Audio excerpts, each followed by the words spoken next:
শুভ তার মুঠোফোনটা কানে ধরে আছে। ওপাশ থেকে ভেসে আসা গম্ভীর কণ্ঠস্বরটা যেন শুভকে আরো চাঙ্গা করে তুলল। শুভ বলে, স্যার, আপনার কথা মতো কাজ হয়ে গেছে। শুভ এই দলের নেতা হলো এই মুহূর্তে তার উপর একজন আছে, যিনি এই অন্ধকার জগতের মূল চালক। শুভ ফোনটা কানে ধরে ঠোঁটে একটা হাসি ঝুলিয়ে রাখে। ওপাশের লোকটি, যার নাম আরিয়ান, শুভকে সামান্য বিরতি দিয়ে উত্তর দিল, গুড। তোমরা অপেক্ষা করো, আমি কিছুক্ষণের মধ্যে আসছি। Okay sir. শুভ ফোনটা কেটে দিল। তার চোখে মুখে এক অদ্ভুত উত্তেজনা কাজ করছে। এই কাজটা খুবই গুরুত্বপূর্ণ ছিল তার দলের জন্য, এবং সবচেয়ে বড় কথা, এর বিনিময়ে মোটা অঙ্কের টাকাও পাওয়া যাবে। সে দ্রুত তার সঙ্গীদের কাছে আসে, যেখানে রামু ও অন্যরা তার জন্য অপেক্ষা করে। এই রামু স্যার বলল কিছুক্ষণের মধ্যে এখানে আসছে, সবটা ঠিকঠাক তো? রামু দলের বিশ্বস্ত সদস্য এবং শুভর ডান হাত, মাথা ঝাঁকিয়ে দ্রুততার সাথে উত্তর দিল। হ্যাঁ বস, সবটা ঠিকঠাক আছে, আপনি চিন্তা করবেন না। শুভ সতর্কতার শেষ বিন্দু পর্যন্ত নিশ্চিত হতে চাইল। অন্ধকার জগতে সামান্য ভুলও বড় সর্বনাশ ডেকে আনতে পারে। সে চায় না এখন কোনো ভুল হোক। সে বলে, হ্যাঁ, কোনো রকম গন্ডগোল না হয়, সামান্য আশাবাদ্র চলবে না। না বস, কোনো রকম গন্ডগোল হবে না, আপনি নিশ্চিন্তে থাকুন। শুভ এবার সবাইকে প্রস্তুত হবার নির্দেশ দিল। যা, সবাইকে বলে দে স্যার আসছে, যেন কেউ ভুল করেও কোনো ভুল না করে। ওকে বস। রামু দ্রুত তার দায়িত্ব পালনই ওইখান থেকে চলে যায়। শুভ তার আড্ডাখানার মাঝখানে রাখা পুরোনো কাঠের চেয়ারটায় গা এলিয়ে বসে। এরা সবাই হলে এই শহরের কালো জগতের সাথে যুক্ত ছোটখাটো গুন্ডা। চুরি, ছিনতাই থেকে শুরু করে মাঝে মধ্যে অর্থের বিনিময়ে বড় দলের হয়ে লোক ধরে আনার মতো কাজও করে তারা। শুভই এই দলের লিডার।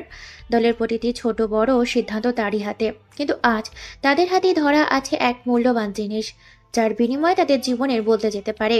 সে গভীর মনোযোগে সামনের দিকে তাকিয়ে রইল, আরিয়ানের আগমনের প্রতীক্ষায়। ঘণ্টাখানিক পর চারপাশটা তখন এক ধরনের চাপা উত্তেজনায় পূর্ণ। সবাই সতর্ক, প্রস্তুত। হঠাৎ শুভর দলের একজন সদস্য ভেতরে প্রবেশ করে। তার দ্রুত পদক্ষেপ বলে দিল কিছু একটা ঘটেছে। সবুজ বলে, বস, একজন এসেছে, গাড়ি নিয়ে এসেছে। জলদি পাঠিয়ে দে, সঠিক লোক কিনা দেখিস তো। হ্যাঁ বস, ঠিক সেই লোক, যেমন আপনি বলেছিলেন। ঠিক আছে, আসতে বল।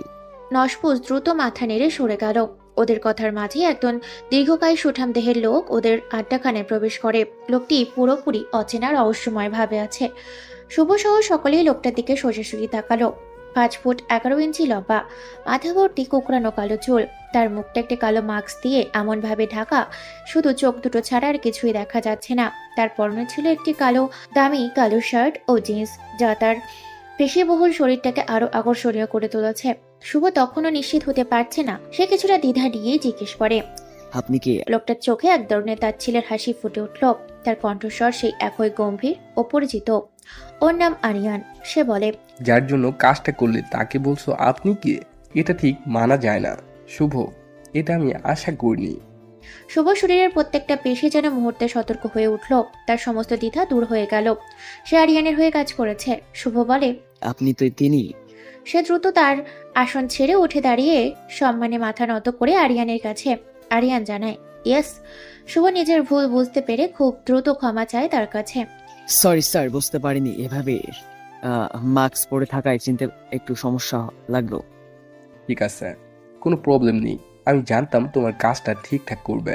তোমাকে যে কাজটা দিয়েছিলাম সেটা ঠিকঠাক করছো, তার জন্য তুমি তোমার মূল্য পেয়ে যাবে, চিন্তা করো না।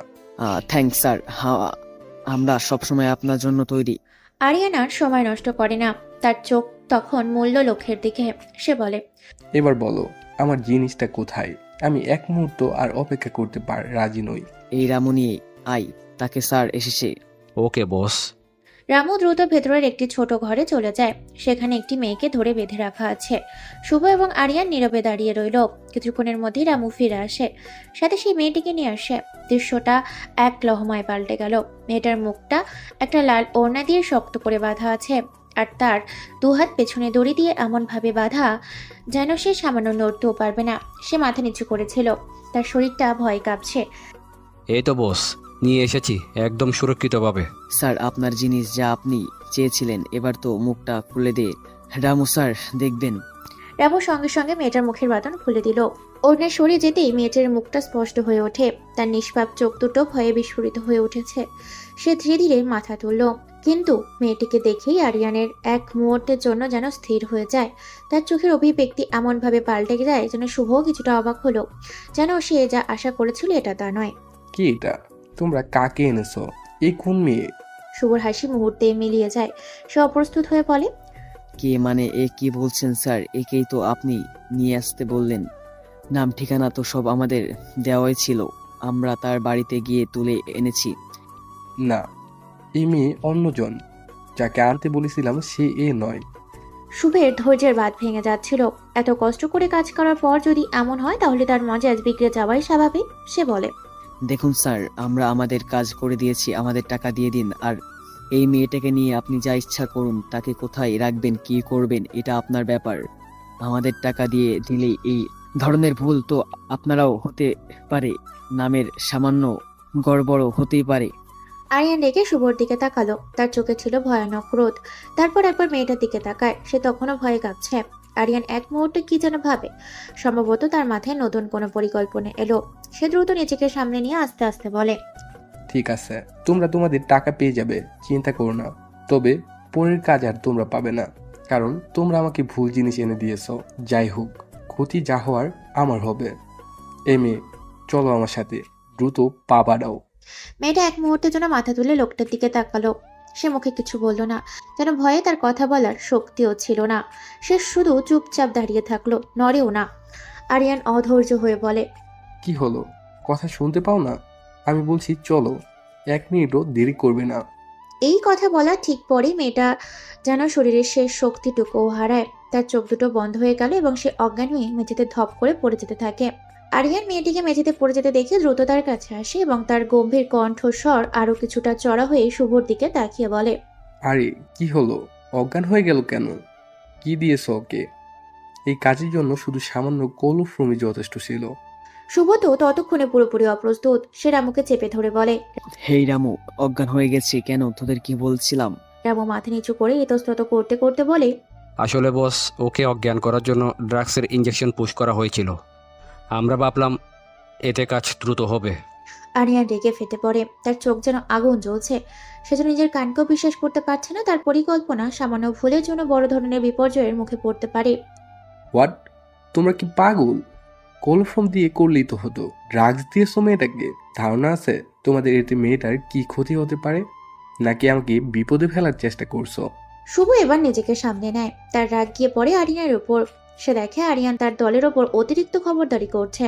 সে তার আসল পরিচয় প্রকাশ করার সিদ্ধান্ত নিল, যাতে আরিয়ান তার বাড়াবাড়ি না করে।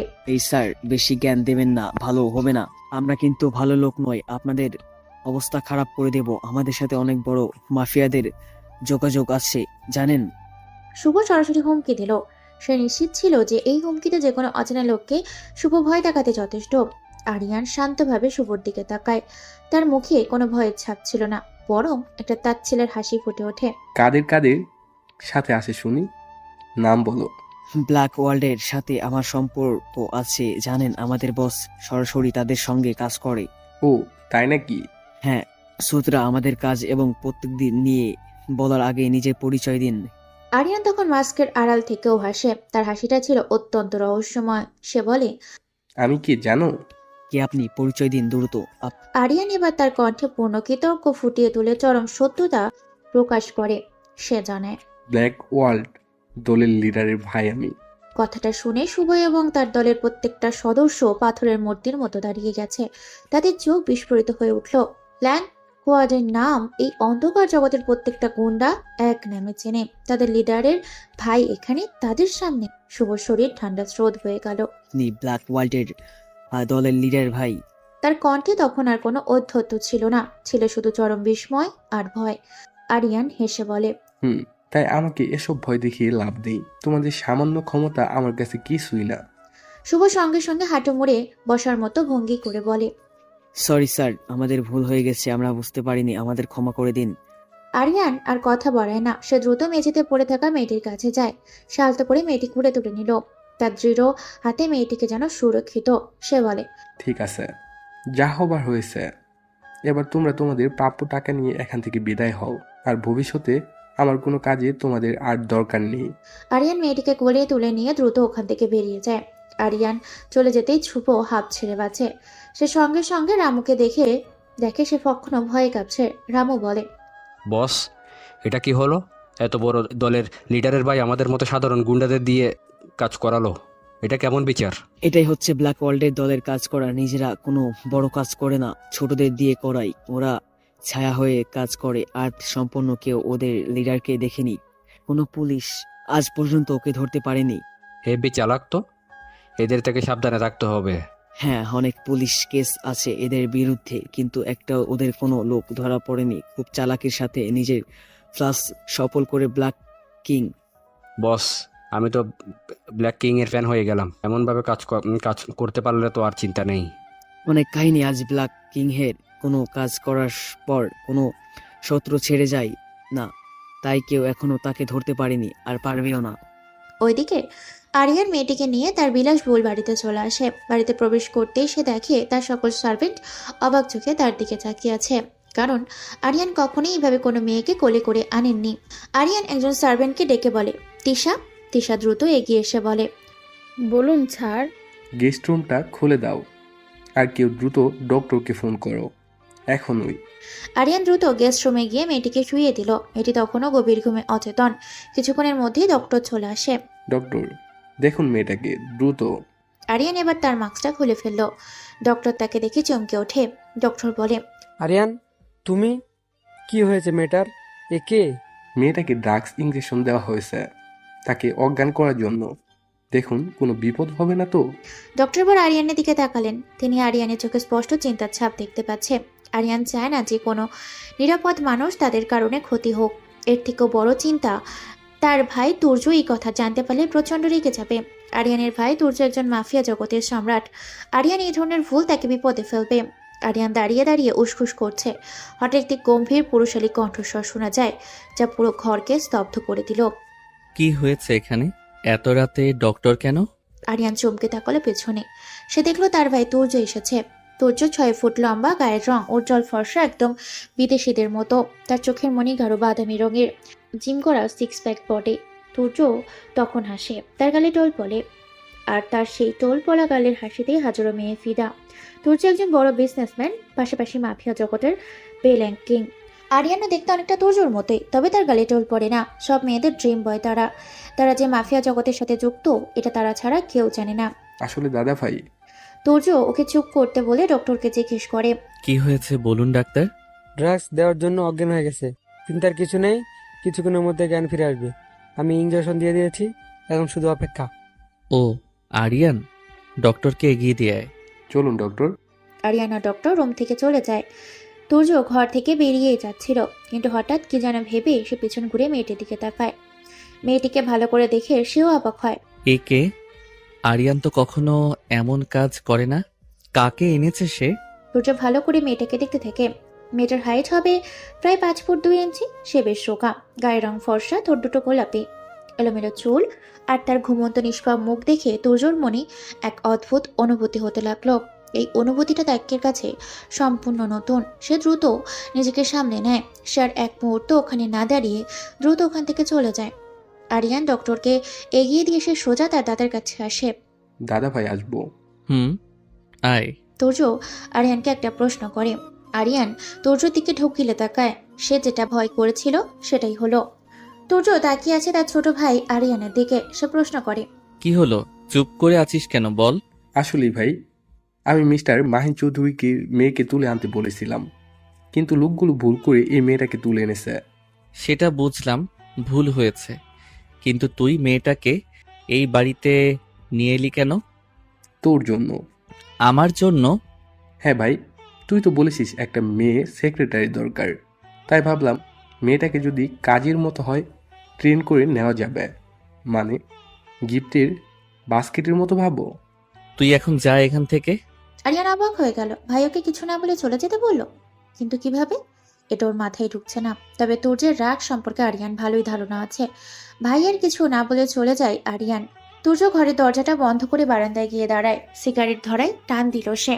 ধোয়ার সঙ্গে যেন অনেক দিনের অবসাদ মিশে আকাশে মিলিয়ে যাচ্ছে। অনেক বছর পর আজ ওর মনে একটা অনুভূতি জন্ম নিচ্ছে, যেটা ও নিজেও চিনতে পারছে না।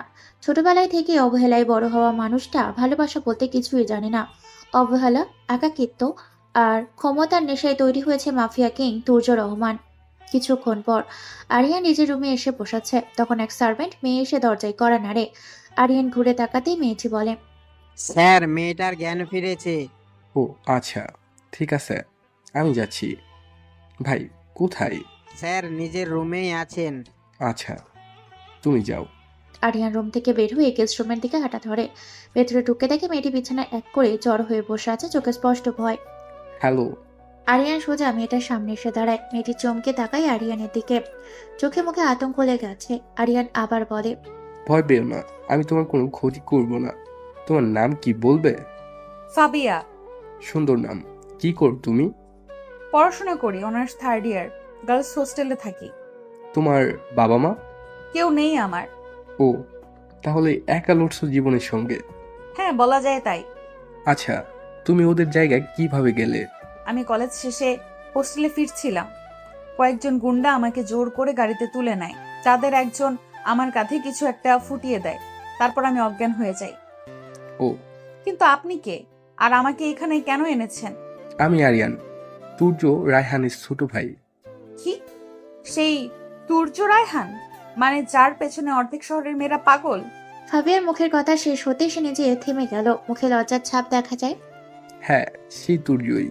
আচ্ছা, আমাকে এখানে কেন এনেছেন? আমি তোমাকে ওদের হাত থেকে উদ্ধার করে এনেছি। এখন তুমি নিরাপদ।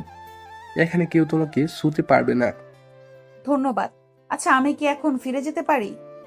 যেতে পারো, কিন্তু কিন্তু কি? আমি তোমাকে একটা প্রস্তাব দিতে চাই। চাইলে নিতে পারো, আর না চাইলে চলে যেতে পারো। কি প্রস্তাব? আমার ভাই তুর্যের জন্য একজন সেক্রেটারি দরকার। আমি জানি এটা তোমার জন্য নতুন কিছু হবে, কিন্তু তোমার চোখে আমি সাহস দেখছি। তুমি ভিন্ন। তুমি হয়তো তুর্যর জীবনে আমার মতো কাউকেই দরকার। কিন্তু আমি তো এইসব কিছু পারি না। আমি শুধু একজন স্টুডেন্ট। সব শেখানো হবে ভাবিয়া। দরকার শুধু ইচ্ছা আর বিশ্বাস। তুর্যকে সামলানো সহজ না, কিন্তু তুমি যদি একবার পারো, নিজের জায়গা তৈরি করে নিতে পারবে। আমি জানি না এটা আমার পক্ষে সম্ভব হবে কিনা। তুমি চাইলে চেষ্টা করতে পারো, আমি পাশে আছি। তুমি চাইলে এখনই চলে যেতে পারো, দরজা খোলা। কিন্তু চাইলে এখানে নিজের নতুন জীবন শুরু করতে পারো, নিজের শর্তে। ফাবিয়া চুপ করে দরজার দিকে তাকিয়ে রইল। দরজাটা সত্যি খোলা, কিন্তু বাইরের পৃথিবীটা তার কাছে হঠাৎ অচেনা লাগে। এই অচেনা বাড়িতে যেন এখন একমাত্র নিরাপদ জায়গা। যদি আমি রাজি হই, তাহলে আমার কাজটা কি হবে? তুর্যের ছায়া হয়ে থাকা। ওর মিটিং, সময়, রাগ সবকিছু সামলাতে হবে। পারলে বুঝবো তুমি সত্যি যোগ্য। তাছাড়া ভালো বেতনও পাবে।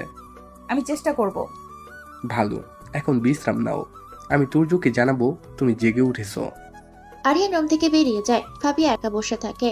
ওর মনে একটাই প্রশ্ন, এই অচেনা দুনিয়া কি ওর নতুন শুরু হতে পারে? বারান্দায় সিগারেট টান দিতে দিতে তুর্য দূর থেকে গেস্ট রুমের আলো দেখছে। ওর চোখে অদ্ভুত এক ঝিলিক, যেন ঠান্ডা হৃদয়ের ভেতর বহুদিন পর কিছু একটা খেলছে। ও জানি না সেটা কৌতূহল নাকি অনুভূতি, কিন্তু এর একটা কথা নিশ্চিত, আজ রাতটা সাধারণ রাত নয়। আরিয়ান আসে তুর্যের কাছে। আরিয়ান, মেয়েটা কেমন আছে? জেগে উঠেছে, ভয় পেয়েছিল, এখন একটু শান্ত। নাম কি মেয়েটার? কথা বলেছিস? হ্যাঁ। ওর নাম কি বলল? ফাবিয়া। ফাবিয়া। নামটার মধ্যে অদ্ভুত শান্তি আছে। ভাই, আমি ভাবছি ওকে তোমার সেক্রেটারি হিসেবে রাখলে কেমন হয়। মেয়েটা সাহসী, নিজের অবস্থানে দৃঢ়। তাছাড়া ওর কেউ নেই। তুই জানিস আমি এসব ব্যাপারে আগ্রহী নই। জানি, কিন্তু কখনো কিছু মানুষ নিজের অজান্তেই জীবন ঢুকে পড়ে ভাই। হয়তো ওরও সেই ভাগ্য। তুর্য আর কিছু বলে না, শুধু সিগারেটের ধোঁয়ার ভেতরে চেয়ে রইল রাতের আকাশের দিকে। দূরের কোথাও যেন ফাবিয়ার ভয় মিশে যাচ্ছে, আর তুর্যের বুকের ভেতর গম্ভীরভাবে জন্ম নিচ্ছে এক অজানা অস্থিরতা। আরিয়ান আবার এসেছে ফাবিয়ার সামনে। আরিয়ান প্রশ্ন করে, তো কি ভাবলে? কাজ করবে? কি হলো? কিছু না। রাজি নও নাকি? হ্যাঁ, রাজি, কিন্তু একটা প্রশ্ন ছিল। কি প্রশ্ন? আমাকে কেন সেক্রেটারি হওয়ার অফার দিচ্ছেন? আপনি তো আমাকে চেনেনও না। আমরা যাদের কাজে নিই তাদের তো আগে থেকেই চিনি না, তাই বলে কি তাদের নিই না? সেটা নয়, কিন্তু আমি বুঝতে পারছি তোমার কনফিউশনের কারণ। আসলে আমার দাদা ভাই মানে তুর্যের যে হারে সেক্রেটারি চেঞ্জ হয়, মনে হয় এত জামা কাপড়ও মানুষ চেঞ্জ করে না। কেন? রাগী মানুষ তো, একটু কিছু ভুল হলেই সোজা বের করে দেয়। কোনো ছেলে রাগের কারণে ওর সেক্রেটারি হতে চায় না। মেয়েরা আসে কিন্তু একদিনের বেশি কেউ টিকে না। আমাদের অফিসে প্রতিদিন সেক্রেটারি নিয়োগ চলে। ও, আরিয়ানের কথাগুলো ফাবিয়ার মনে একটা ভয়ের সৃষ্টি হলো ঠিকই, কিন্তু নিজের ক্রাশ বয়কে এত কাছ থেকে দেখার সুযোগও কিছুতেই হাতছাড়া করতে চায় না, তাই সে রাজি না হয়েও পারে না। আরিয়ান বলে, তোমার শরীর যদি ভালো লাগে তাহলে তুমি বাড়ি চলে যেতে পারো। আমি বাড়ি যাব। ওকে, তুমি যাও, কিন্তু মনে রেখো কালকে অফিসের প্রথম দিন, সকাল 10টায় চলে আসবে। দেরি করবে না। দাদাভাই কিন্তু দেরি একদম পছন্দ করে না।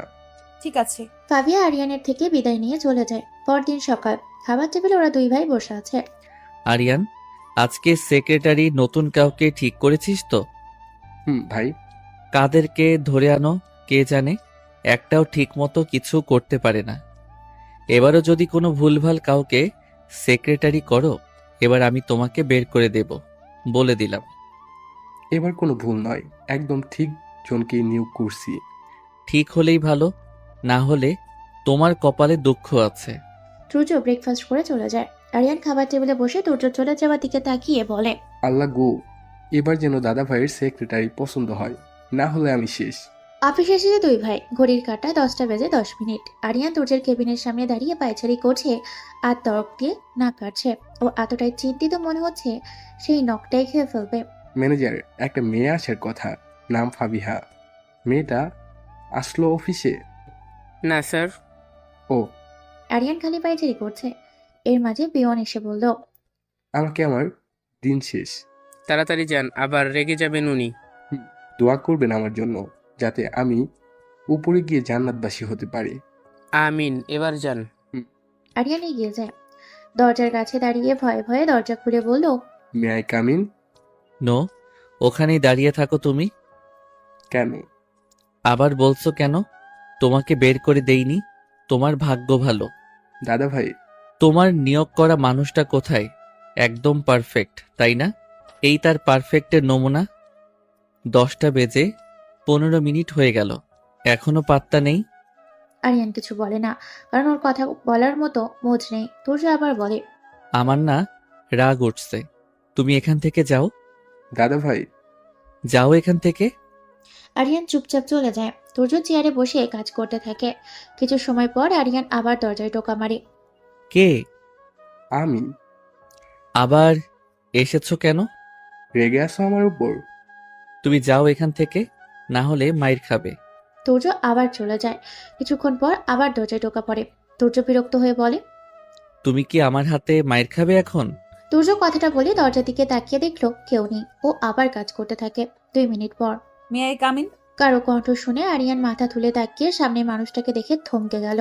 তারপর তুর্য টেবিলের ওপারে বসে ফাইলগুলো একের পর এক উল্টে দেখছে। সব করা যেন অস্বাভাবিকভাবে নীরব। বাইরের শহরের কোলাহল, গাড়ির হর্ন, অফিসের মানুষজনের গুঞ্জন, কিছুই কেবিনের দেয়াল ভেদ করে আসছে না। কাছের জানালায় রোদ হালকা ঢুকছে। তুর্যের মুখে পড়ছে এই সোনালি আভা। কালো রঙের শার্টে তার গায়ের ফর্সা রংটাও আরো উজ্জ্বল হয়ে উঠেছে। তুর্য কফির কাপে চুমুক দিতে যাচ্ছিল, তখনই দরজায় নরম একটা নখ শোনা গেল। May I come in sir? এবার আরিয়ানের গলা শোনা যায়নি, মেয়েলি একটা কণ্ঠ। তুর্য মুখ তুলে তাকালো। দরজার সামনে দাঁড়িয়ে আছে ফাবিয়া নামের সেই মেয়ে। চোখে হালকা কাজল, মুখে কোনো সাজ নেই, তবুও অদ্ভুত এক শান্ত সৌন্দর্য ছড়িয়ে আছে তার মধ্যে। 7 রঙের সালোয়ার কামিজে সে যেন নিঃশব্দ এক আলো। তুর্য খানিকটা অবাক হয়ে গেল। চিনতে সময় লাগলো না ওর। আরিয়ান যাকে তুলে এনেছে সেই মেয়েটি এখন ওর সামনে। Yes, come in. মেয়েটি ভেতরে এলো, হাতে একটা ফাইল। আরিয়ান পাঠিয়েছে তাকে। ফাবিয়ার প্রতিটা পদক্ষেপে এক ধরনের আত্মবিশ্বাস, কিন্তু চোখে সামান্য নার্ভাসনেসও আছে। তুর্যের দৃষ্টি তার দিকেই নিবদ্ধ। মনেই প্রশ্ন জাগিয়ে মেয়েটি কি ভয় পাচ্ছে? ফাবিয়া একবার চারপাশে তাকিয়ে নিজেকে সামনে নিয়ে বলে, আমি ফাবিয়া, আপনার নতুন সেক্রেটারি। আরিয়ান স্যার পাঠিয়েছে। তুর্যের চোখ বড় বড় হয়ে গেল। সে ধীরে ধীরে বলল, ও, তাই নাকি? আচ্ছা, আপনি এত দেরি করে এলেন কেন? ফাবিয়া একটু লজ্জিত মুখে বলল, আসলে স্যার রাস্তায় প্রচন্ড জ্যাম ছিল, তাই দেরি হয়ে গেছে। তুর্য হালকা হেসে কফিতে চুমুক দেয়, তারপর বলে, ঠিক আছে, আপাতত আপনি একটু বাইরে যান। আর হ্যাঁ, আমার ভাই আরিয়ানকে একবার ডেকে দিবেন। ফাবিয়া মাথা নেড়ে বলল, ওকে স্যার, আমি এক্ষুনি যাচ্ছি। ফাবিয়া বাইরে বের হয়ে দেখে আরিয়ান ইতিমধ্যে করিডোরে দাঁড়িয়ে আছে। আরিয়ান ছুটে এসে ফাবিয়াকে প্রশ্ন করে, কি হলো, প্রথম দিনই লেট? দাদা ভাই তোমার সাথে আমাকেও বের করে দেবে এবার। সরি, সত্যি দেরি হয়ে গেছে। সরি বলে কি হবে, বলো ভিতরে কি হলো। স্যার আমাকে বাইরে যেতে বললেন, আর আপনাকে ভেতরে যেতে বললেন।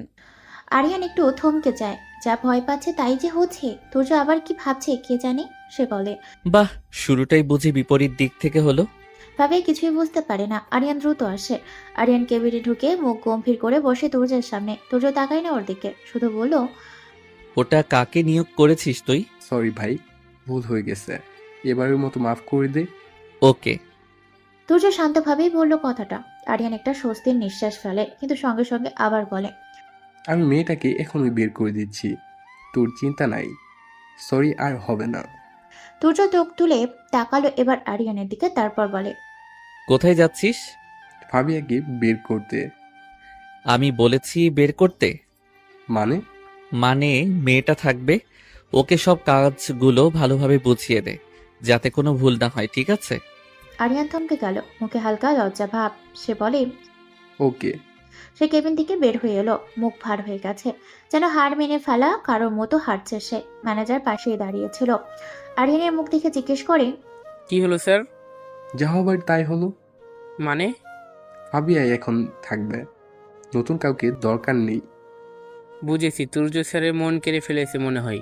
আরিয়ান চোখ পাকালো। ম্যানেজারের হাসি থামায়। আরিয়ান রেগে বলে, চুপ কর, যা করার কাজটা কর, বেশি ভাবিস না।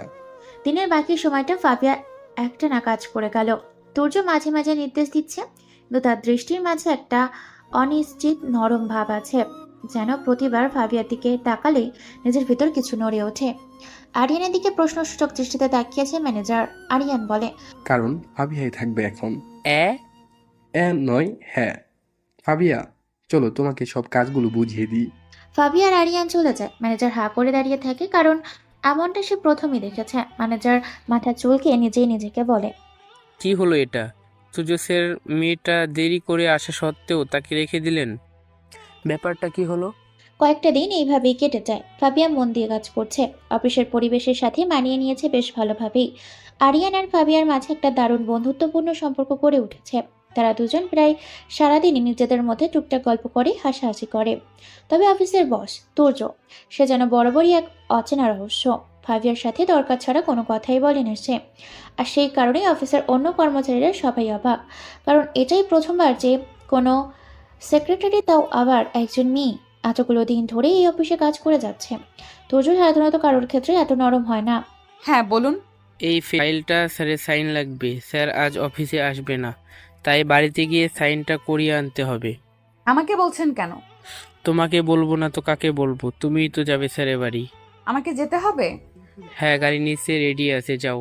ফাবিয়ার একটু অস্বস্তি হয়, কিন্তু বসের আদেশ, তাই ফাবিয়া আর কথা না বাড়িয়ে গাড়িতে করে তুর্যর বিলাসবহুল বাড়িতে এসে পৌঁছায়। বাড়িটা বাইরে থেকে যতটা গম্ভীর, ভেতর থেকে যেন ততটাই নিস্তব্ধতা বিরাজ করছে। গেট দিয়ে ভেতরে ঢোকার সময় দারোয়ানও যেন কিছুটা অবাক চোখে তাকিয়ে থাকে। ফাবিয়া ধীরে ধীরে দরজার কাছে এগোতেই একজন হাউসকিপার দরজা খুলে দাঁড়ায়। আপনি? হ্যাঁ আমি। তুর্য স্যার বলছেন? হ্যাঁ, ওপরে আছেন। কোন রুমটা? ওপরে গিয়ে ডান দিকে প্রথম রুমটা।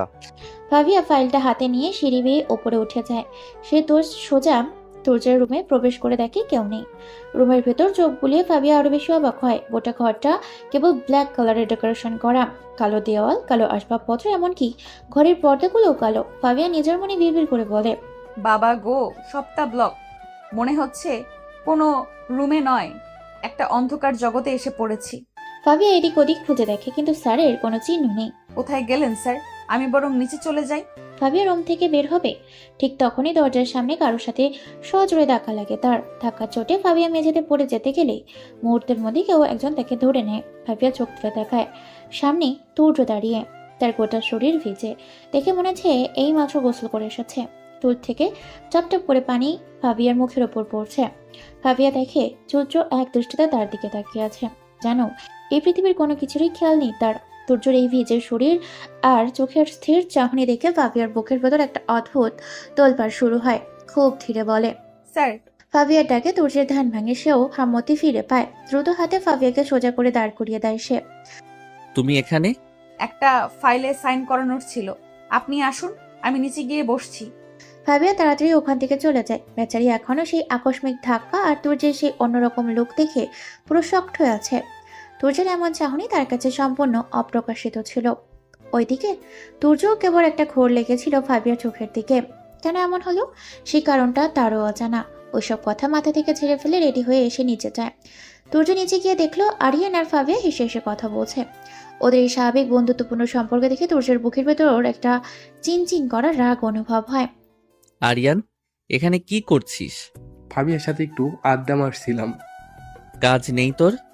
না, এখন আমি ফাবিয়ার সাথেই আড্ডা মারবো।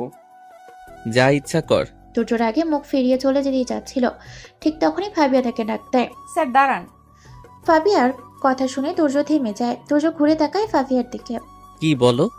স্যার আপনার সাইন লাগবে। তুর্য ফাবিয়ার হাত থেকে ফাইলগুলো নিয়ে দ্রুত সাইন করে দিয়ে এক মুহূর্ত দাঁড়ালো না, রাগে হনহন করে ওখান থেকে চলে গেল। তুর্য চলে যেতেই আরিয়ান আবার ফাবিয়ার সাথে কথা বলতে শুরু করলো। তাদের এই হাসাহাসি কেন জানি তুর্যের সহ্য হচ্ছে না। রাত্রিবেলা তুর্য আর আরিয়ান রুমের ভেতর দাঁড়িয়ে আছে। বারান্দায় দাঁড়িয়ে রাতের দৃশ্য দেখছে তুর্য। আরিয়ান এসে বলে, দাদা ভাই দেখেছো? হুম, সব প্ল্যান ঠিকঠাক তো? সবটা হয়ে গেছে। গুড। দাদা ভাই একটা কথা বলবো? কি বলো? দাদা ভাই, আমরা কেন মাফিয়া জগতের সাথে যুক্ত? আমাদের তো কোনো কিছুর অভাব নেই, তবুও তুমি কেন খারাপ জগতের তার সাথে যুক্ত আছো? কিন্তু আমাকে তুমি সবটা থেকে দূরে রাখছো কেন? তুর্য আরিয়ানের এমন প্রশ্নে চুপ করে যায়। তার মুখে কোনো উত্তর নেই। আরিয়ান আবার বলে, দাদা ভাই বলো, আমি তোমার ভাই হয়েও জানি না তুমি মাফিয়া জগতে কেন আছো। তুমি তো কোনো বেআইনি কাজ করো না, আমি জানি, তাহলে কেন নিজেকে ওই জগৎটার সাথে জড়িয়ে রাখছো? বলো দাদা ভাই। তুর্য কিছুক্ষণ চুপ থাকে, আরিয়ানের দিকে তাকায়। তারপর তুর্য বেশ ভারী গলায় বলে, কি জানতে চাস তুই? তুমি ব্ল্যাক কিং, মাফিয়া জগতের ব্ল্যাক কিং, যাকে গোটা জগতের সবাই ভয় করে।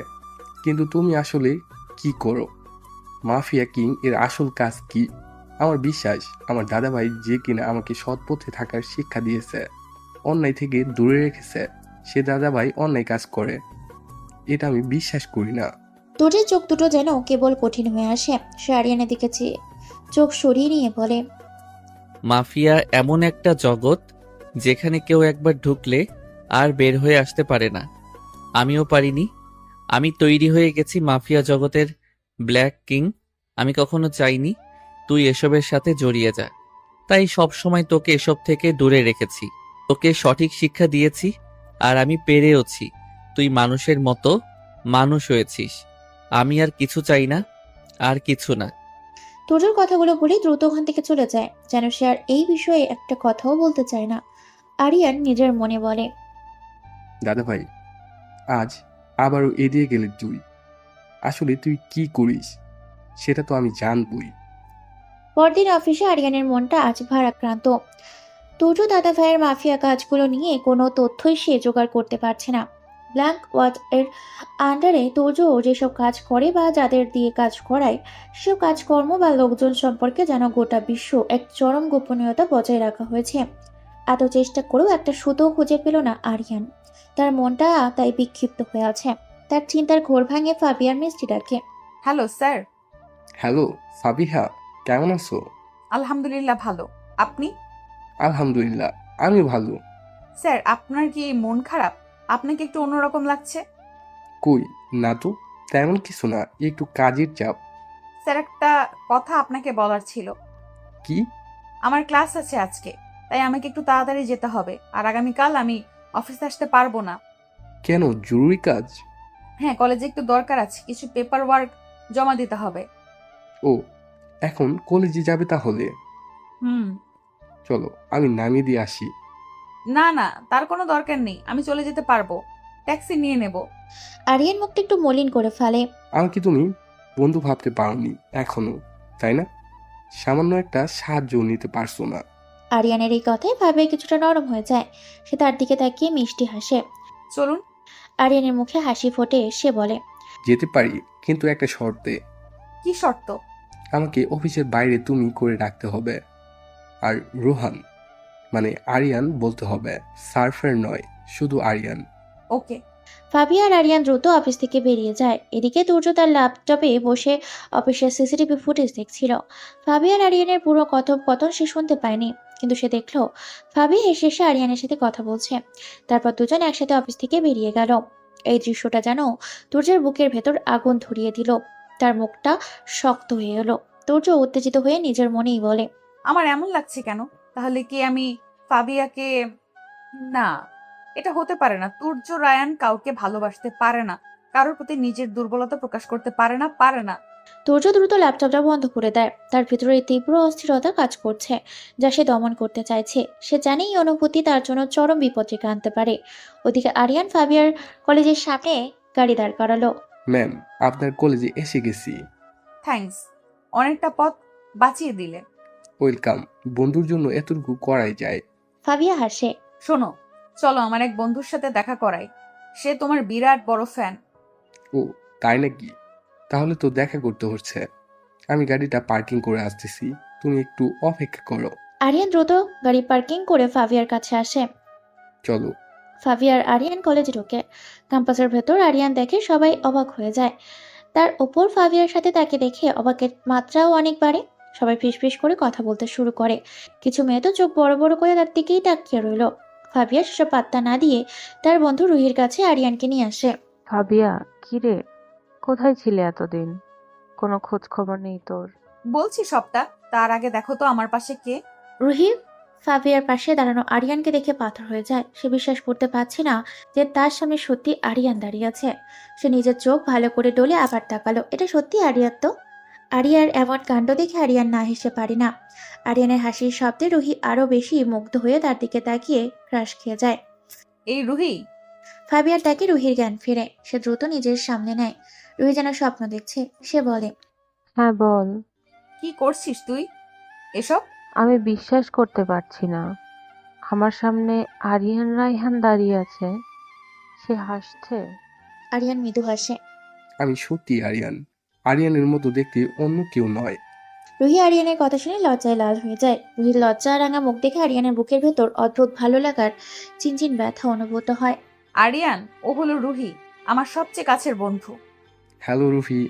হ্যালো ফাবিহা, আমি তাহলে এবার আসি। আমার আবার অফিসে যেতে হবে, না হলে দাদা ভাই রেগে যাবে। ওকে, যাও। বাই। আরিয়ান ওদের বিদায় জানিয়ে চলে যায়। রুহি উত্তেজিত হয়ে প্রশ্ন করে, ফাবিয়া, আরিয়ানের সাথে তোর সম্পর্কটা ঠিক আমি বুঝলাম না, তোরা এত ফ্রি কিভাবে? সব বলবো, চল। ফাবি এবার পুরো ঘটনা রুহিকে খুলে বলে। কিভাবে সে চাকরি পেল, আরিয়ানের সাথে তার বন্ধুত্ব, আর তুজো স্যারের শীতল ব্যবহার, সবটা। রুহি সবটা শুনে যেন আকাশ থেকে পড়ল। তার মুখ হা হয়ে রইল। রুহি আশ্চর্য ভাব নিয়ে বলে, মানে তুই এত বড় এক মাফিয়া কিং এর অফিসে কাজ করিস, আর আরিয়ান তোকে ড্রপ করতে আসছিল? তো তো কপাল ভালো ফাবিয়া, তুই তো...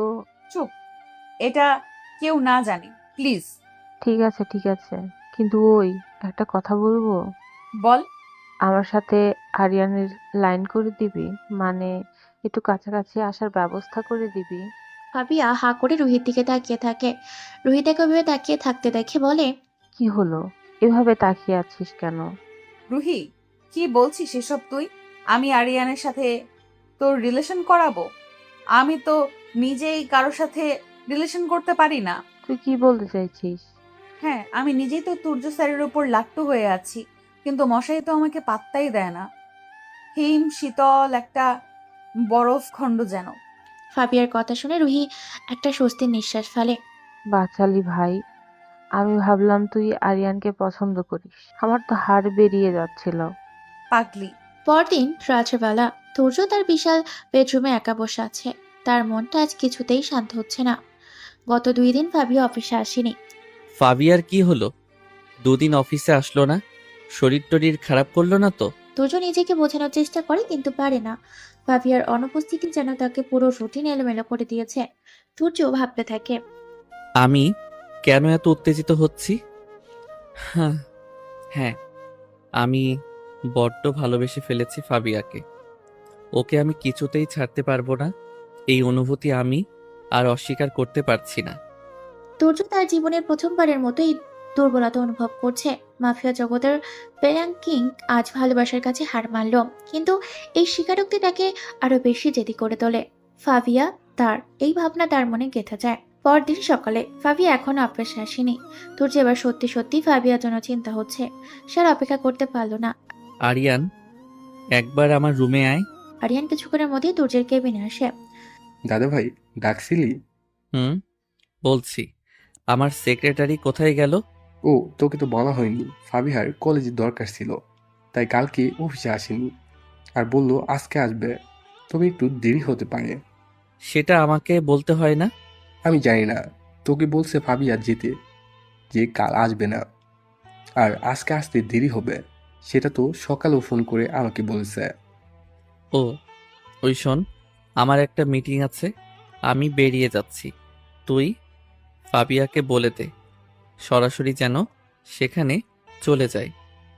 ওকে, বলে দেব।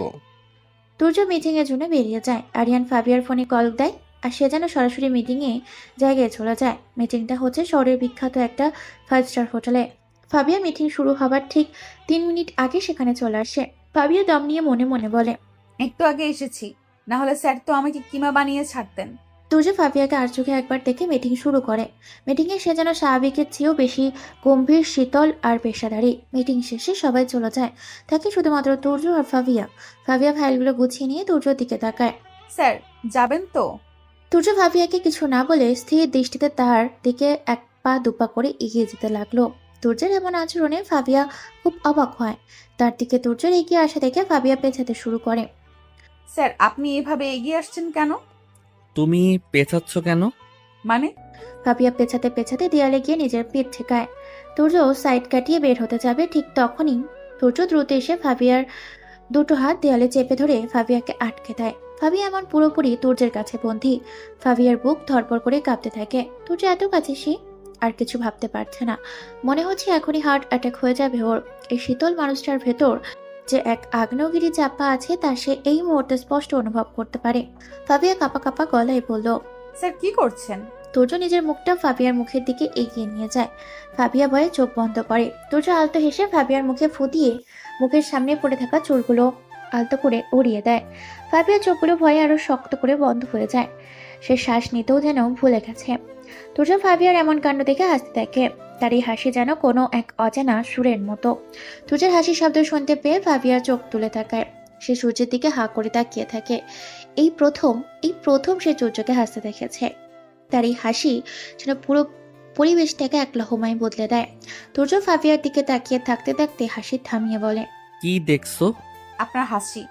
ফাবিয়া কথাটা বলে দিয়ে লজ্জায় পড়ে যায়। অন্যদিকে তুর্য ফাবিয়ার দিকে ভ্রু কুঁচকে তাকিয়ে থাকে। তার মুখটা আবার আগের মতোই গম্ভীর হয়ে যায়। সে ফাবিয়ার হাত ছেড়ে ফাইলগুলো হাতে নিয়ে ঠান্ডা গলায় বলে, চলো, কাজ শেষ। কয়েকদিন পর। সেই দিনের ঘটনার পর তুর্য যেন একটু বদলে গেছে। সে ফাবিয়াকে প্রতি মুহূর্তে বুঝিয়ে দিচ্ছে যে সে ফাবিয়াকে পছন্দ করে। মাঝে মাঝে আর চোখে তাকানো, কাজের অছিলায় কাছে আসা, অন্যদের সাথে কথা বলে একটু রাগ দেখানো, এইসবে তুর্যের রুটিন হয়ে গেছে। ফাবিয়াও তুর্যের এই নীরব ভালোবাসা বুঝতে পারছে। ফাবিয়া তুর্যকে ভালোবেসেও ফেলেছে। তার কাছে তুর্য এখন কেবল বস নয়, তার স্বপ্নের মানুষ। ওইদিকে আরিয়ান তো রুহির প্রেমে হাবুডুবু খাচ্ছে। ফাবিয়ার মাধ্যমে রুহিকে জানার পর থেকে সে যেন রুহিকে বুঝতে পারছে না, ভুলতেও পারছে না। রুহির সরলতা আর লাজুক মুখটা তার মনে গেঁথে গেছে। একদিন অফিসে আরিয়ান ফাবিয়াকে ডাকে। ফাবিয়া, আমার একটা কাজ করতে পারবে? কি কাজ বলো? রুহিকে নিয়ে কফি শপে আসতে পারবে আজ বিকেল 5টার সময়? কেন হঠাৎ সেখানে কেন? প্লিজ প্রশ্ন করো না, শুধু এতটুকুই করো, সবটা বুঝতে পারবে। এটা আমার জন্য খুব জরুরি। ওকে, নিয়ে যাব।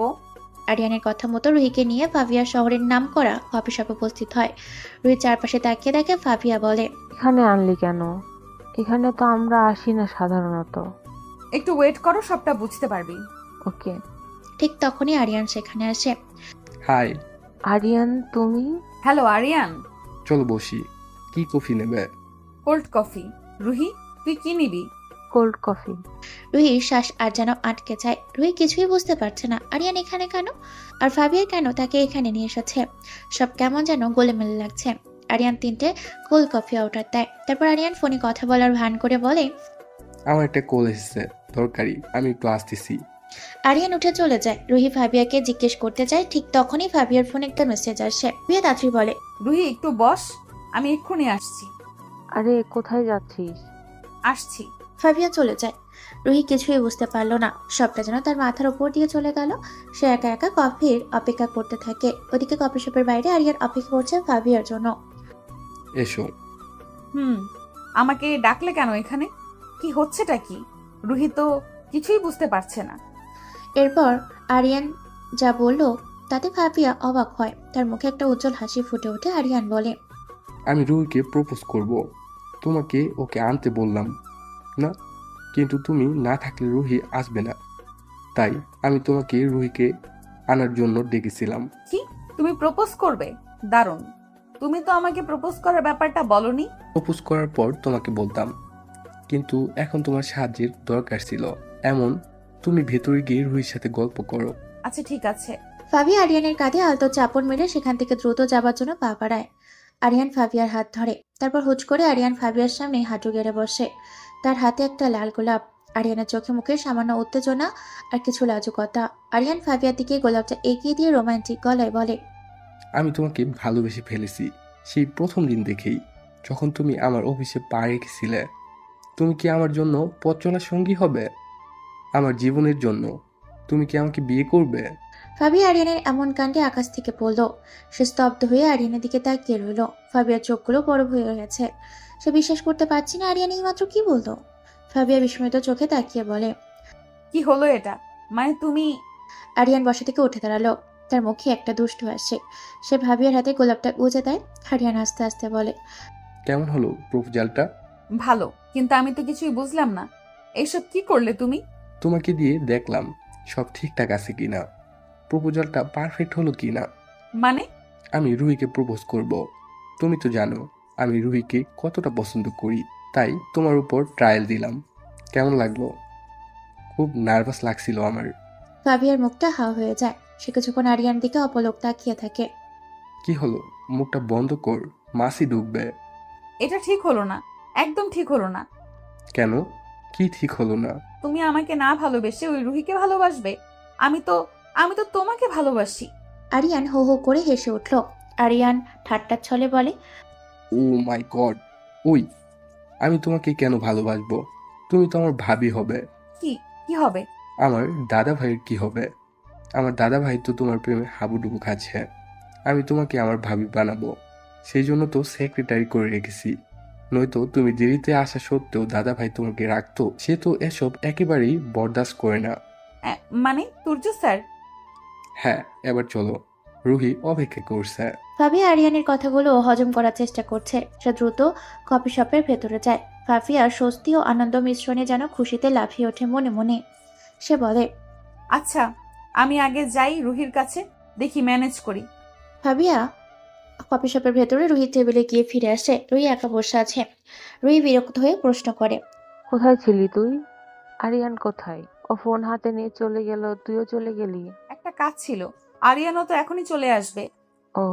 ঠিক তখনই আরিয়ান ক্যাজুয়ালি হেঁটে রুহির কাছে আসে। রুহি কিছু বুঝে ওঠার আগেই আরিয়ান রুহির হাতটা ধরে আলতো করে টেনে তাকে কফি শপের মাঝে একটা অপেক্ষাকৃত ফাঁকা জায়গায় নিয়ে দাঁড় করায়। রুহি পুরোপুরি হতভম্ব। কফি শপের ভেতরে সবাই তাদের দিকে তাকাচ্ছে। রুহির বুক ধড়ফড় করছে। আরিয়ান কি করতে চাইছে? আরিয়ান রুহির সামনে হাঁটু কেটে বসে। তার হাতে সেই আকই গোলাপ। আরিয়ানের চোখে রুহির চোখ। এবার আর ট্রায়াল নয়, এবার তার চোখে সত্যি ভালোবাসা আর আন্তরিকতা ফুটে ওঠে। রুহি, আমি তোমাকে ভালোবাসি। আমার জীবনে তুমি আসার পর থেকে সবকিছু বদলে গেছে। তোমার হাসি, তোমার সরলতা, সব কিছুতেই আমি মুগ্ধ। তুমি কি আমার জীবনের সঙ্গী হবে? তোমার হাতটা ধরে আমি বাকিটা জীবন কাটাতে চাই। তুমি কি আমাকে বিয়ে করবে? রুহি এতটাই শখ যে আরিয়ানের দিকে হাঁ করে তাকিয়ে আছে। এই মুহূর্তে তার মুখ দিয়ে কোনো কথা বের হচ্ছে না। সে বিশ্বাস করতে পারছে না তার জীবনের ক্রাশ তাকে প্রপোজ করছে। কফি শপের সবাই রুহির দিকে তাকিয়ে চেঁচিয়ে ইয়েস বলতে বলল। রুহি ফাবিয়ার দিকে তাকায়, ফাবিয়া চোখ দিয়ে ইশারা করে। রুহি আরিয়ানের দিকে তাকিয়ে মাথা নাড়ালো। রুহি অ্যাকসেপ্ট করে। রুহি আর আরিয়ানকে ফাইয়া একা ছেড়ে দেয়। বাড়িতে বসে আছে আরিয়ান আর তুর্য। আরিয়ান, বল দাদা ভাই। মেয়েটাকে খুব ভালোবাসিস তাই না? আরিয়ান তুর্যের কথা শুনে অবাক হয়। হঠাৎ এমন প্রশ্ন? তবে কি তুর্য রুহির বিষয়ে জানতে পারছে? আরিয়ান রুহির কথা ভাবতে থাকে। কি হলো বল।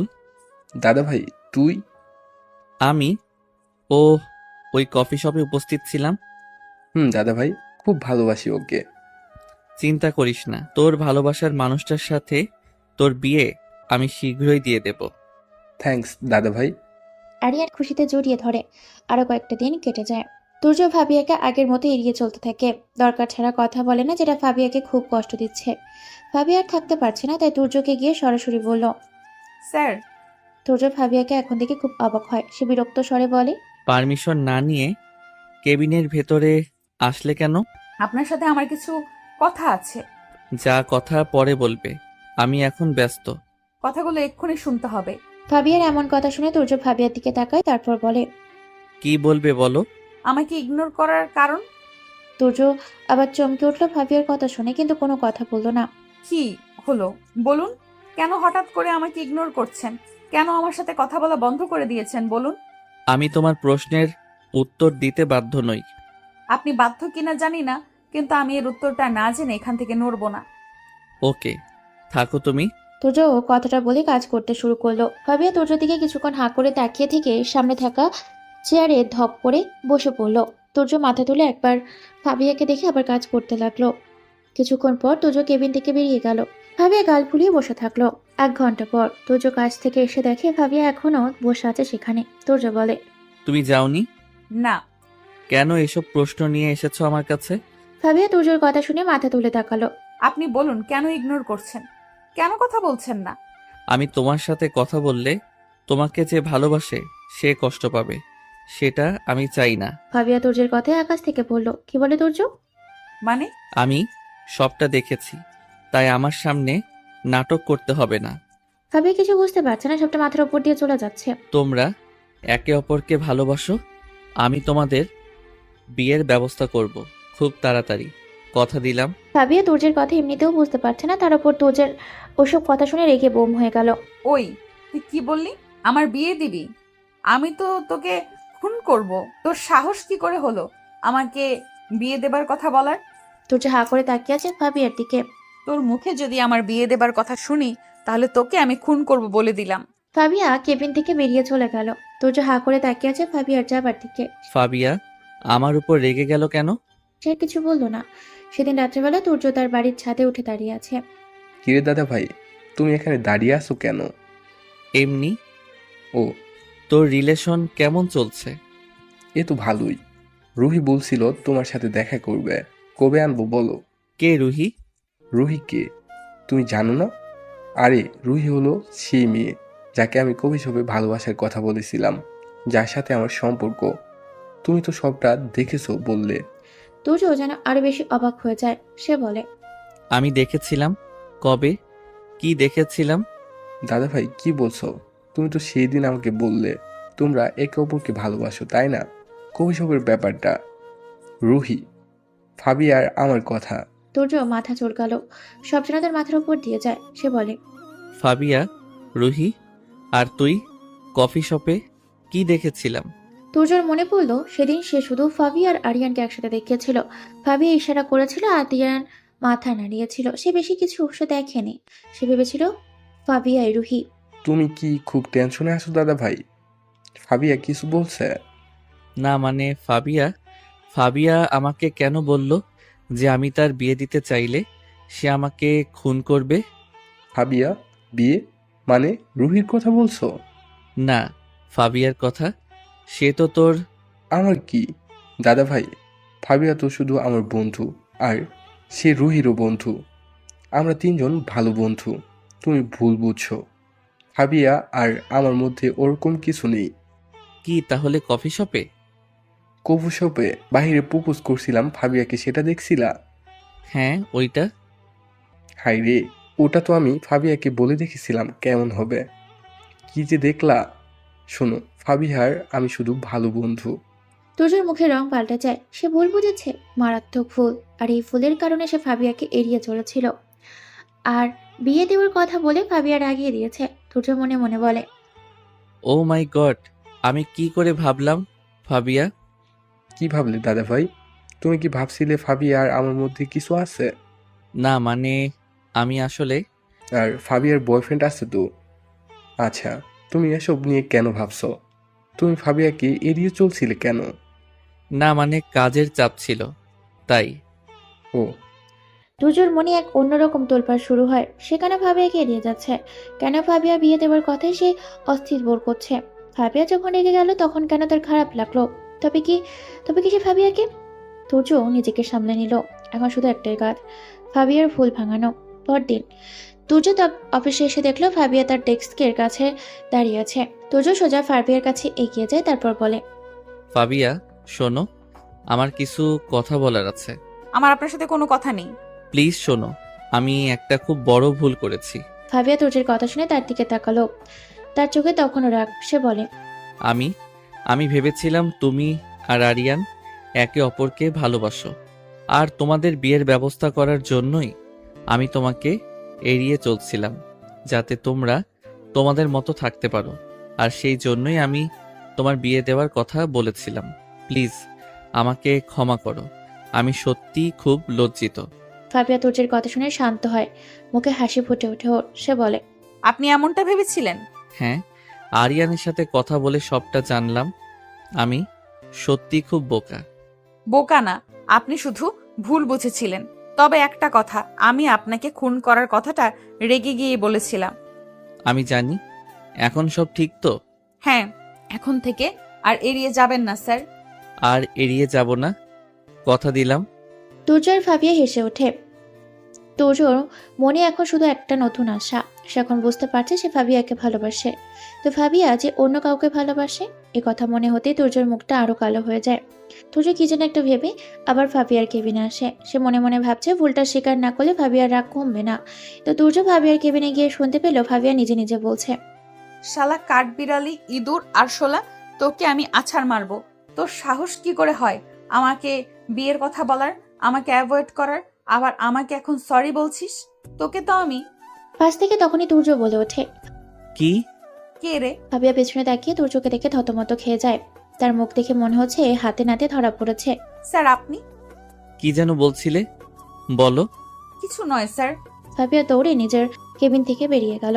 ফাবিয়া চলে যেতে তুর্য অষ্টআটিতে ফেটে পড়ে। ফাবিয়া রেখে তাকে কিসব নামে রাখছে? কাঠবিড়ালি, ইঁদুর, আরশোলা। তুর্য হাসতে হাসতে চেয়ার ধরে ফেলে।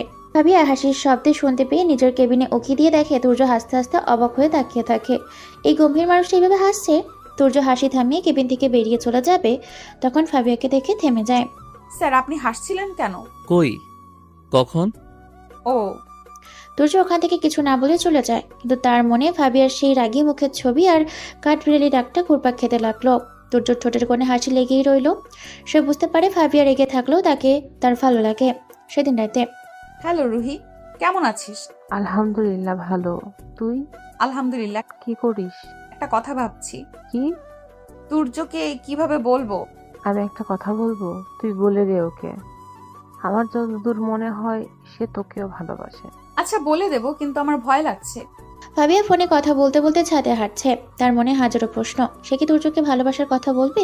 রুহি ঠিকই বলেছে, তারও মনে হয় তুর্য তাকে পছন্দ করে, কিন্তু তুর্যের গম্ভীর স্বভাবের জন্য ভয় পায়। সে ভাবতে থাকে তুর্যকে কিভাবে মনের কথা জানানো যায়। আজকে অফিস বন্ধ। ফাবিয়া তুর্যদের বাড়িতে এসেছে। তুমি এখনো? কেন আসতে পারি না? না, সেটা নয়। তুর্য স্যারের সাথে একটু দরকার ছিল।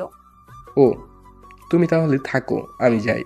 কোথায়? আমার বন্ধুকে নিয়ে একটু বের হব। ওকে। আরিয়ান চলে যায়। তুর্য রুমে গিয়ে ফাবিয়া বলে, স্যার আসবো? তুর্য ফাবিয়ার গলা শুনে এদিকে তাকিয়ে চমকে ওঠে। সে বলে, তুমি এখানে? আপনার সাথে একটু দরকার ছিল। কি দরকার? আপনাদের বাড়িটা ঘুরতে ঘুরতে বলি। আচ্ছা চলো। তুর্য ওদের বাড়িটা ঘুরিয়ে দেখাতে লাগলো। বাড়ি নয়, যেন পুরো রাজপ্রাসাদ। কি বলবে বলো? আসলে স্যার, কি? আমি আপনাকে ভালোবাসি। ফারিয়া চোখ বন্ধ করে একদমই বলে কথাটা। তুর্য অবাক হয়ে ভাবিয়ার দিকে তাকালো। ভাবিয়া এই কথাটা বলবে সে ভাবতেও পারেনি। তুর্য কিছু না বলে ওখান থেকে নিজের রুমে চলে যায়। ভাবিয়া তুর্যকে কিছু না বলে চলে যেতে দেখে তুর্যর পেছন পেছন যায়। তুর্য নিজের রুমের বারান্দায় গিয়ে বসে। ভাবিয়া তুর্যের সামনে দাঁড়িয়ে বলল, কি হলো? আপনি আমাকে কিছু না বলে চলে এলেন? তুর্য অদ্ভুত দৃষ্টিতে ভাবিয়ার দিকে তাকিয়ে বসতে বলে। তুর্যের গলার স্বর, চোখের দৃষ্টি ভাবিয়ার কাছে অজানা। তুর্যের এমন হঠাৎ পরিবর্তনের কারণ ভাবিয়ার অজানা। ভাবিয়া তুর্যের কথা মেনে নিয়ে চেয়ারে বসে পড়ল। তুর্য ভাবিয়ার দিকে তাকিয়ে বলল, ভালোবাসো আমায়? ভাবিয়া তুর্যের পাল্টা প্রশ্ন অবাক হলো, মাথা নাড়িয়ে বলল, হ্যাঁ। কি জানো আমার সম্পর্কে যে আমাকে ভালোবাসলে? ভাবিয়া আবারও চমকে উঠে তুর্যের দিকে তাকালো। বলো। ভাবিয়া কিছু বলল না, তুর্যের দিকে শুধু তাকিয়ে থাকে। তুমিও জানো, যতটা সবাই জানে ঠিক ততটা। এর থেকে বেশি কিছু জানো না। জানো না আমার অতীত, বর্তমান আর ভবিষ্যৎ। মানে হলো এটাই যে আমাকে যতটা ভালো ভাবো আমি ততটা ভালো নই। আমি আজকের তুর্য রায়হান এই জায়গায় এসেছি অনেক কষ্ট করে। বাবা একজন আদর্শ স্কুল শিক্ষক ছিলেন আর মা একজন সৎ উকিল। বাবা মা সৎ আদর্শের পথে থাকতে গিয়ে প্রাণ হারিয়েছেন। তবুও আমাদের দুই ভাইকে বলেছিলেন আমরা যেন সবসময় সৎ পথে থাকি। তুর্যের চোখটাই পানিতে ভরে উঠল। চোখের পানিটা মুছে বলতে লাগলো, বাবা মাকে হারিয়ে অনাথ দু ভাই রাস্তায় রাস্তায় ঘুরতে থাকি। আরিয়ান তখন অনেক ছোট, কিছু বোঝে না, কিন্তু আমি সবটা বুঝতে পারি। লোকের দাঁড়ে দাঁড়ে ঘুরে বেরিয়েছি একটু খাবারের জন্য। যেখানে আদর বিলাসিতায় মানুষ হওয়া ছেলেটা বড় দামি গাড়ি, দামি স্কুলে পড়াশোনা করতাম, কিন্তু ভাগ্যের ফেরে আমরাই হয়ে যাই পথের ভিখারি। একদিন একটা লোক আমাদের ভালো খাবার দেবে বলে নিয়ে আসে। আমার ছোট ভাইটা ভালো খাবার পাবে, তাই আমি আর না করিনি। লোকটা আমাকে সত্যিই খাবার দিত, কিন্তু আমাকে দিয়ে কিছু জিনিস অন্য লোকের কাছে পাঠাতো। প্রথমে বুঝতে না পারলেও পরে বুঝতে পারি লোকটা বেআইনি কাজের সাথে যুক্ত। আরিয়ানকে নিয়ে পালিয়ে যেতে চেয়েছিলাম, কিন্তু পারিনি। আরিয়ানকে মেরে ফেলার ভয় দেখাই। নিজের ভাইটাকে বাঁচানোর জন্য ওদের সব বেআইনি কাজের সাথে যুক্ত হয়ে যাই। বাবা মায়ের শেষ কথা রাখতে পারিনি। তুর্যের চোখ বেয়ে টপটপ করে জল পড়তে লাগলো। ভাবিয়া চুপ করে সব শুনছে। তার চোখে জল এসে গিয়েছে। সে চেয়ার ছেড়ে উঠে গিয়ে তুর্যের হাতটা ধরে বলে, স্যার, আপনি কাঁদবেন না, আপনার কোনো দোষ নেই। না ফাবিয়া, আমার দোষ আছে। আমি অসৎ পথে হেঁটেছি।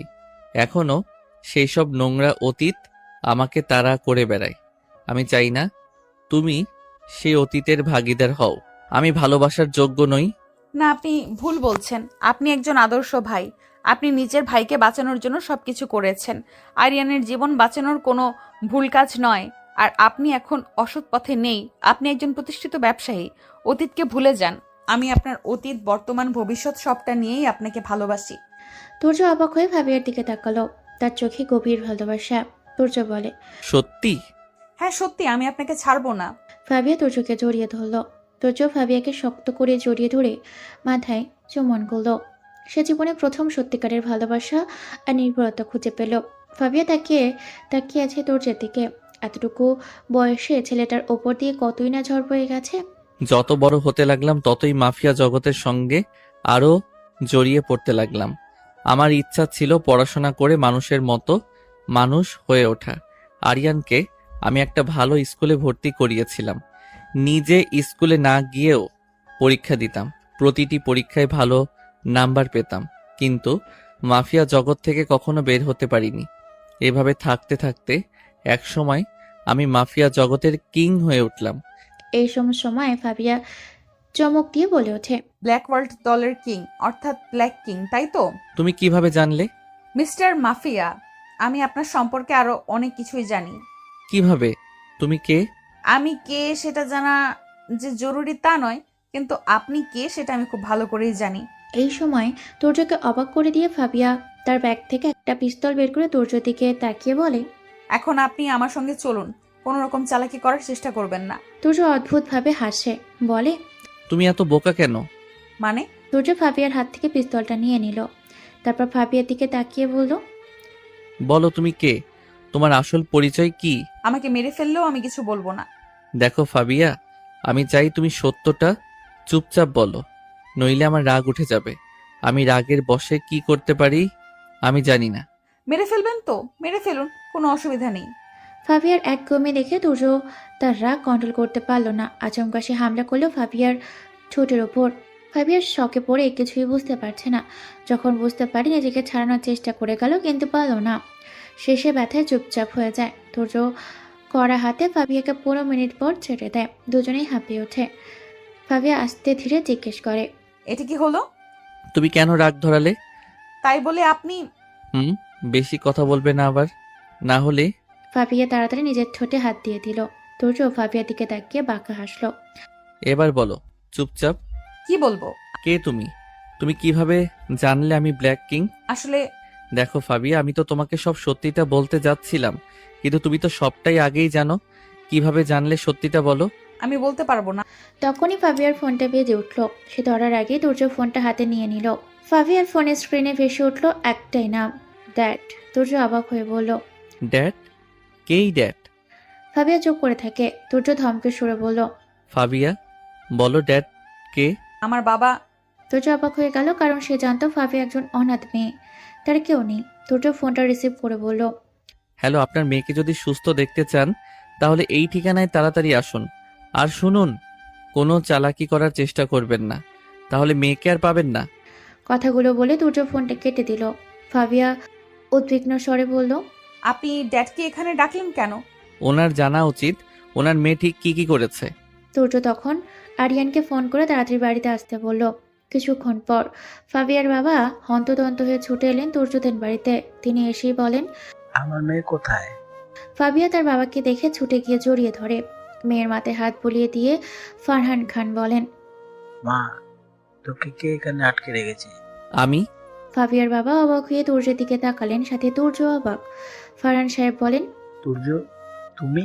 ফাবিয়া হতবাক হয়ে জিজ্ঞেস করে, ড্যাড তুমি ওনাকে চেনো?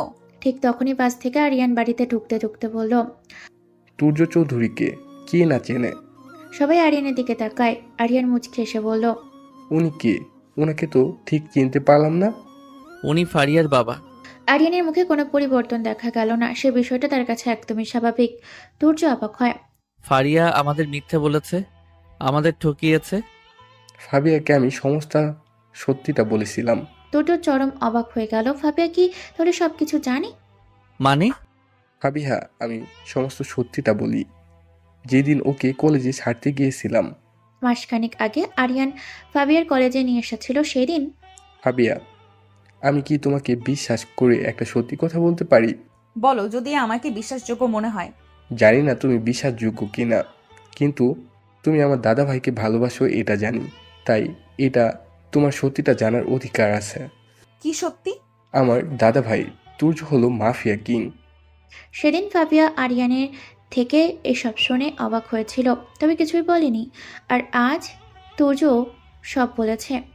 আরিয়ান ফাবিয়াকে বলে, আর দাদা ভাই, আমরা যে মেয়েটাকে তুলে আনতে বলেছিলাম সেই মেয়েটা আসলে ফাবিহা। মানে? তারপর লোকেরা ঠিক সেই মেয়েটাকেই তুলে এনেছে। কিন্তু আমরা তো অন্য কারো ছবি দিয়েছিলাম। না দাদা ভাই, আমরা তো মিস্টার ফরহান আহমেদের মেয়েকে তুলে আনতে বলেছিলাম। তোমরা আমার মেয়েকে তুলে আনতে চেয়েছিলে কেন? আমার সাথে তোমাদের কি শত্রুতা? আপনার সাথে আমাদের কোনো শত্রুতা নেই আর নেই, কিন্তু আপনার মেয়ের সাথে আছে। মানে? ফাবিয়া হলো একজন আন্ডার কভার অফিসার। কি? হ্যাঁ, আপনার মেয়েকে পাঠানো হয়েছিল মাফিয়া কিংকে খুঁজে বের করার জন্য। কিভাবে? ও দাদাভাই সম্পর্কে অনেক গোপন তথ্যও জানতে পারে, যা দাদাভাই গোপন সূত্রে থেকে পায়। তখন সিদ্ধান্ত নেওয়া হয় ওকে তুলে আনার জন্য গুন্ডা ঠিক করা। তারা ঠিক মানুষটাকে তুলে আনে, কিন্তু আমরা চিনতে পারিনি। কারণ আমরা কেন চিনতে পারিনি? আমরা আপনার মেয়ের ছবির বদলে অন্য একটি মেয়ের ছবি পেয়েছিলাম। কি? কোনটা? সেটা রুহির ছবি ছিল। রুহি? হ্যাঁ, আমরা ভাবতাম রুহি আপনার মেয়ে, কিন্তু সেটা ভুল তথ্য ছিল। তার মানে? হ্যাঁ, সেদিন কলেজে আমি রুহিকে দেখেই চিনতে পেরেছিলাম এবং রুহিকে প্রপোজ করি, প্রথমত সমস্ত সত্যিটা জানার জন্য। তুমি রুহিকে ঠকিয়েছো? না, আমি সত্যিই রুহিকে ভালোবাসি। আমি বিশ্বাস করি না। তোমরা বিশ্বাস করাই যায়, কিছু যায় আসে না। আমি রুহির থেকে তোমার ব্যাপারে সবটা জেনেছি। আমি রুহিকে বারণ করেছিলাম। রুহি তো ঠিক করেছে, সত্যিটা বলবে, কিন্তু আমি বুঝতে পারছি না তুই কিভাবে আন্ডার কভার অফিসার হয়ে গেলি। আসলে ড্যাড, তোর কোনো কথা আমি শুনতে চাই না। ফারহান সাহেব রেগে যায়। তার মেয়ে তাকে কখনো কোনো কিছুই বলেনি, সত্যিটা জানতে দেয়নি। ফাবিয়ার বাবা রাগ করে চলে যায়। আঙ্কেল চলে গেল, তোমরা পুলিশ মাফিয়া নিজেদের মধ্যে ব্যাপারটা বুঝে নাও, আমিও গেলাম। আরিয়ানও চলে যায়। ওরা দুজন দরজার দিকে তাকিয়ে থাকে। তুর্য হঠাৎ বলে, আমি তোমাকে বিশ্বাস করে সত্যিটা বলতে গিয়েছিলাম, কিন্তু তুমি আমার সঙ্গে প্রতারণা করলে, আমার বিশ্বাস নিয়ে খেলা করলে। এখন তোমার যা ভালো মনে হবে সেটাই করো, আমি বারণ করব না। আমার ভালো থাকাটা এখন তোমার উপর নির্ভর করছে। কথাগুলো বলে তুর্য চলে যায়। ফাবিয়া স্থির হয়ে দাঁড়িয়ে থাকে, কি করবে বুঝতে পারে না। একদিকে ভালোবাসা, আরেকদিকে নিজের দায়িত্ব। ফাবিয়া নিজের অফিসে যায়। May I come in sir? Yes coming. তোমার কাজ কত দূর? স্যার, আমার কাজ সম্পূর্ণ। আমি জানতে পেরেছি কে সেই কিং। স্যার ফাবিয়ার দিকে তাকিয়ে জিজ্ঞেস করে, কে? তুর্য। নামটা বলতেই ফাবিয়ার গলা একটু কেঁপে ওঠে। স্যার ফাবিয়ার দিকে তাকিয়ে তারপর অট্টহাসিতে ফেটে পড়ে। ফাবিয়া অবাক হয়ে তাকিয়ে থাকে। কি হলো স্যার? এমন সময় দরজার কাছে কেউ এসে দাঁড়ায়। অফিসার উঠে দাঁড়ায়। ফাবিয়া দরজার দিকে তাকিয়ে অবাক হয়ে যায়। অফিসার বলে, ভাবিয়া চিনো একে? ইনি তো তুর্য। তুর্য ফাবিয়ার দিকে তাকিয়ে বাঁকা হাসে, তারপর হেঁটে ভেতরে আসে। হ্যাঁ তুর্য, তুর্য তোমার অফিস তোমার দায়িত্বে দিয়ে দিলাম, আমি যাচ্ছি। স্যার চলে গেল। তুর্য অফিসারের চেয়ারে বসে পড়ে। ফাবিয়ার মাথায় কিছুই ঢুকছে না, সবকিছু না ঘুরপাক খাচ্ছে। তুর্য বলে, কি হলো, হা করে তাকিয়ে আছো কেন? আমি কিছুই বুঝতে পারছি না, আপনি এখানে? তুমি আমার সম্পর্কে যা জানো সবটাই সত্যি, কিন্তু তার বাইরেও কিছু সত্যি আছে। কি কথা? আমি মাফিয়া কিং ঠিকই, কিন্তু পাশাপাশি একজন আন্ডার কভার অফিসারও। ফাবিয়া যেন আকাশ থেকে পড়ে। এটা কি হলো? তুর্য বলে, আমি ইচ্ছা করে তোমাকে মাফিয়া কিংকে খোঁজার দায়িত্ব দিয়েছিলাম, দেখতে চেয়েছিলাম তুমি কি করো। আর গতকাল আমি যে কথাটা বলেছিলাম সেটা ছিল তোমার পরীক্ষা। তোমার কাছে কোনটা আগে, দায়িত্ব না ভালোবাসা? ফাবিয়া অবাকের পর অবাক হচ্ছে। তুমি পরীক্ষায় পাশ করে গেছো, হুম। তোমার কাছেই নয় আমাদের সবার কাছে এমন হওয়া উচিত। নিজের দায়িত্ব আগে, তারপর অন্য কিছু। এভাবেই নিজের দায়িত্ব পালন করো। ফাবিয়া মাথা নাড়ালো। কিছুক্ষণ পর দুজনে চুপ। ফারিয়া নিজের নখ নিজে খেলছে। ভালোবাসি। তুর্যের এমন কথা শুনে ফাবিয়া মাথা তুলে তাকালো। হ্যাঁ। ভালোবাসি। বিয়ে করবে আমাকে? ফাবিয়া চুপচাপ দাঁড়িয়ে রইল, কিছুই বলল না। ফাবিয়া। তুর্যের সেই ডাক অতিক্রম করতে পারল না ফাবিয়া। সে ছুটে গিয়ে তুর্যকে জড়িয়ে ধরল। পাগলি। শুধু তোমার। ভালোবাসি। আমিও ভালোবাসি মিস্টার মাফিয়া। তুর্য আলতো এসে আরো শক্ত করে জড়িয়ে ধরে ফাবিয়াকে। আর ফাবিয়া তুর্যের বুকে মাথা রেখেছে। বেঁচে থাকবো, সকল ভালোবাসা সমাপ্ত।